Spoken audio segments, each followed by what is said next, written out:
response to the second half. And you think that you felt like that was more like it from your guys? Just what were your thoughts about the way you guys came out? I did like the response out of our guys in the second half. One of the things that we talked about a lot at halftime, I told them that there's nowhere to go. There's no exit route, there's no stairs, there's no door. You're gonna have to stand there and you're gonna have to compete. And you're gonna have to compete on both ends of the floor.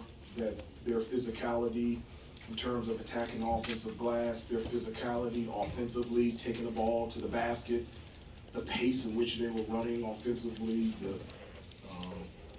the energy, effort, and passion that College of Charleston brought to the table in the first half dominated us, and there was nowhere to go.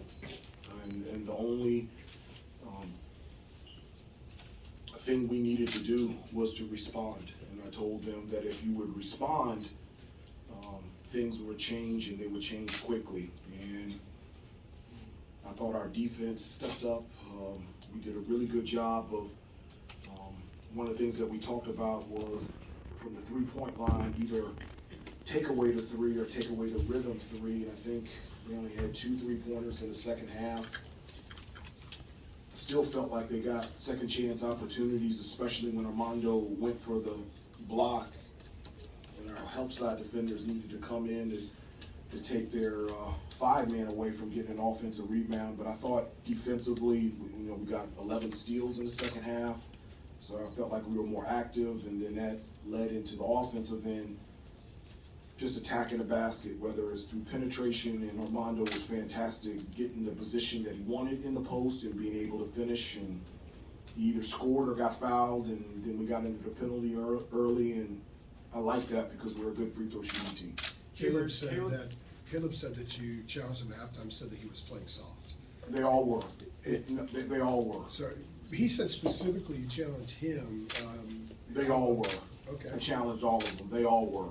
Are you pleased with the way Caleb specifically responded by defensively shutting his man down a little bit more, and also being aggressive, attacking a lot more offense? I do. I thought, when you look at Caleb's stat line, it was, he got to the free throw line, and he led the team in assists. And so that's the Caleb love that can do that every night. And I felt like in the second half we responded defensively as well. His man didn't score easily. There was resistance. He competed, and so I was very proud of Caleb in the second half. He responds on both ends of the floor. How impressed were you with Caleb's ability to turn, those steals he had or the block into a quick transition bucket on the other end? Well, I think anytime that we get steals and that, we're really good in transition.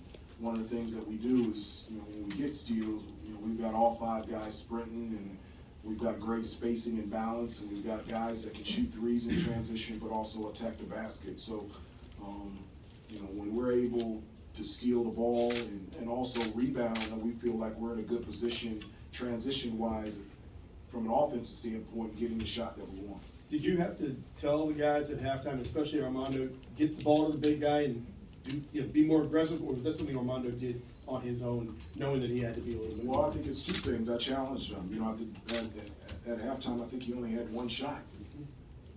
And so, there's 2 parts to it. One, you can call a play for a player, and then number 2, they actually have to catch the ball in the play to be able to do something with it. And so we called just as many plays in the first half as for Armando than we did in the second half, but Armando was fantastic. He did his work early. He caught the ball where he wanted to. He outworked whoever defended him to catch the ball as close as he could to the basket.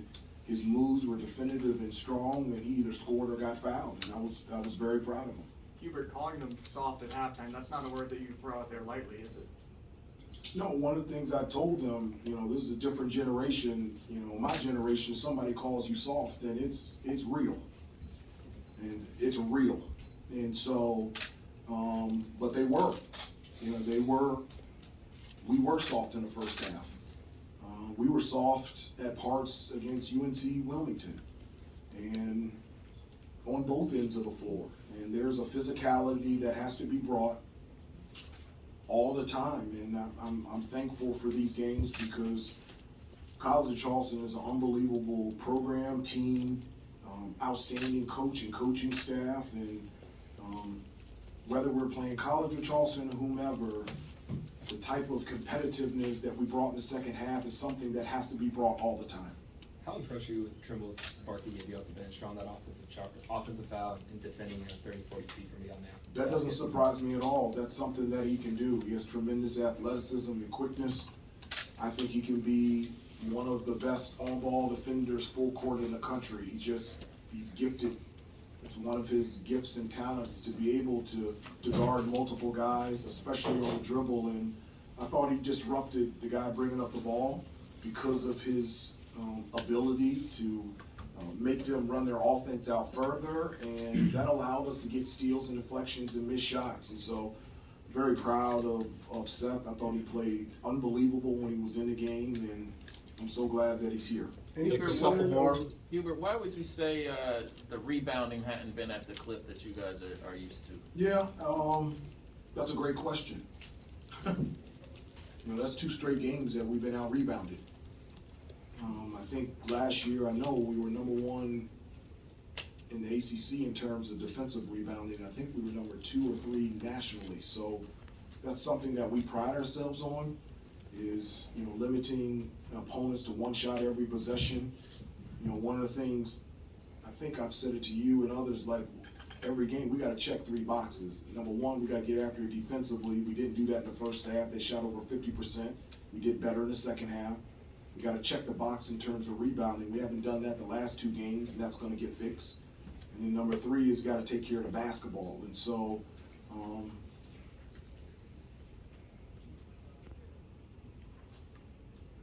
that's something that needs to change and will change. Hubert, you mentioned those 3 boxes, some of the softness against UNCW again in the first half tonight. Just sort of generally, how would you characterize where your team is in terms of where you need them to be at the end of the year, and also maybe where you thought they would be at this point? Well, it's November. It's November, and one of the things that I have learned in my second year is that every team is different. It doesn't matter if you have 14 of the 17 guys returning. It's not. This is this year's team, and so there's growth and maturity for our team that just has to happen. And I spoke with the team yesterday, and one of the things that I have sensed in them, and I just felt not a nervousness, but maybe a little bit of a burden of the expectations. And I try to get them to understand that those expectations are noise that means nothing. And I felt like on every play, they were trying to make it look like the way we looked in April. And that's just not possible. That just can't happen. This is this year's team. So let's just be committed to showing up every day at practice. Let's prepare. Let's see how good we can become. And at the end of the day, let's live with the results. Thanks, Coach. Thank you.